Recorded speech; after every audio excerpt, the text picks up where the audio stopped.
Hey everybody, Professor Moore here with part 2 of the fight to end lynching and did lynching ever end? So, if you would have gone to the NAACP headquarters in New York City from 1920 to 1938, you would have seen a flag flying out of one of the building's windows. The flag read, "A man was lynched yesterday." It was a powerful message and a reminder of the constant racist violence that was occurring in the country and how normalized it had become. What's sad is that this flag is just as true today as it was then. A man was lynched yesterday. His name was Marcellus Williams, and he was executed by the state of Missouri, even though he was innocent of the crime of murder he was convicted of.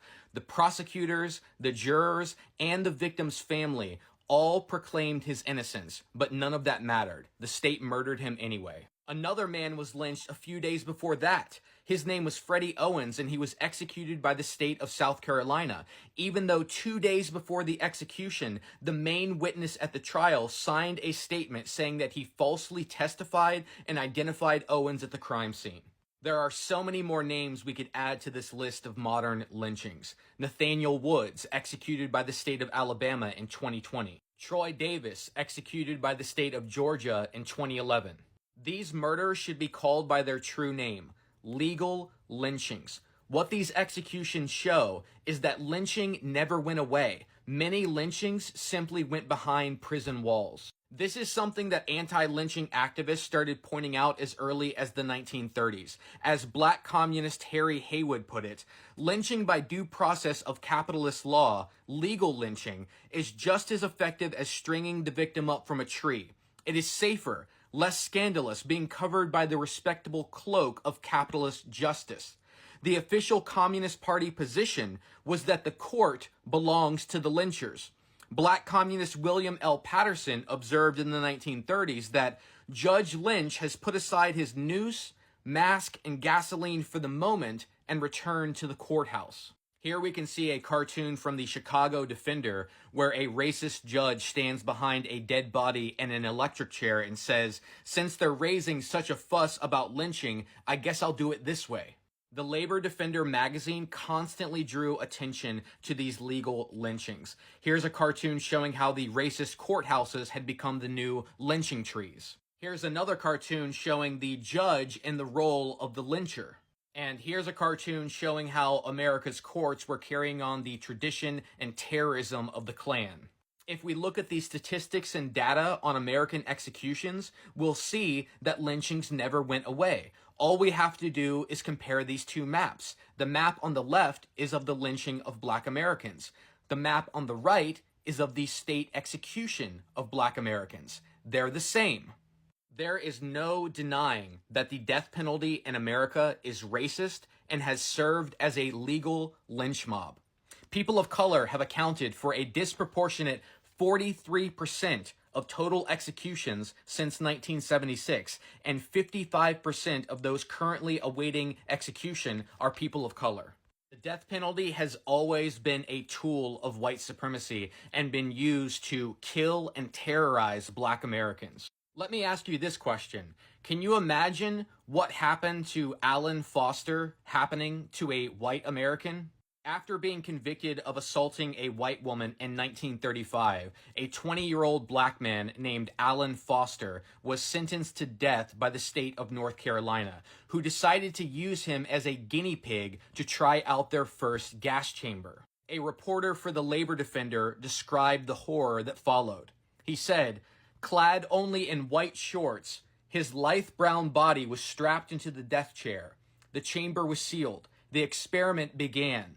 Cyanide eggs are dropped into a vat of acid under the chair, and the fumes carry death. It took this young Negro boy 10 minutes to die slowly in horrible torture." A reporter for the Associated Negro Press who watched this execution said, "Whatever the cause, Foster died a death that would make a lynching seem tame by comparison." Let me ask you another question. Can you imagine a white George Stinney Jr.? In 1944, a black 14-year-old named George Stinney Jr. became the youngest person to be executed in modern times. He had been accused of killing 2 white girls. He was found guilty, sentenced to death, and electrocuted in the electric chair. It took 70 years, but finally in 2014, George Stinney Jr. was exonerated. And finally the truth came out that everyone had known from the very beginning. He was innocent. His only crime was black skin. Instead of using the rope or the flame, they used an electric chair, but the lynch spirit was still there. The lynch spirit is still here, and it's not always confined to the courtrooms and prisons either. The lynch mob was alive in Georgia in 2020 when 3 racists hunted down a 25-year-old black man named Ahmaud Arbery and murdered him in the middle of the street in broad daylight while he was jogging. Ahmaud Arbery's father called the killing a modern-day lynching, and so did the mayor of Atlanta. And we know that the lynch culture was alive in this killing because it took 2 months for any arrest to be made. And the only reason why the murderers were arrested is because a video of the killing went viral and activists across the country demanded justice. Can you imagine what would have happened if there was no video evidence of this crime? That's why no one trusts the police when they tell us that the recent hanging deaths of black men are suicides. We know that the police lie, and there is an unwillingness on their part to acknowledge or deal with racist terror. Even though these hanging deaths have been questioned for years, we also know that the lynch mob no longer needs the rope. We all saw the lynch mob come alive in 2020 in Minneapolis when police officer Derek Chauvin used his knee to kill George Floyd in the middle of a street in front of a crowd. In his testimony to Congress, George Floyd's brother called the killing a modern-day lynching.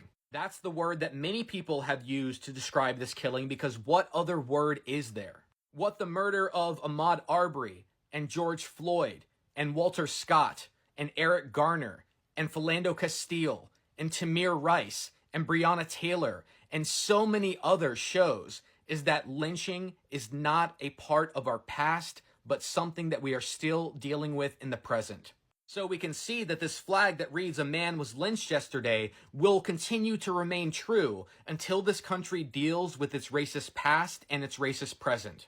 This flag has been true since 1619, but the question is, how much longer will we allow this flag to fly? If you look at how long it took this country to even acknowledge lynch terror, the outlook is not promising. The first anti-lynching bill was introduced in 1900 by the black congressman George Henry White. And after 200 attempts to make lynching a federal crime, finally, 122 years later, Congress passed the anti-lynching bill.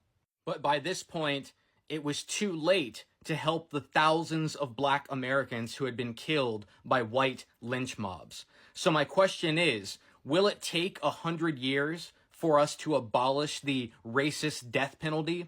Will it take 100 years for us to reform our racist police departments? How many more lives will be lost by then?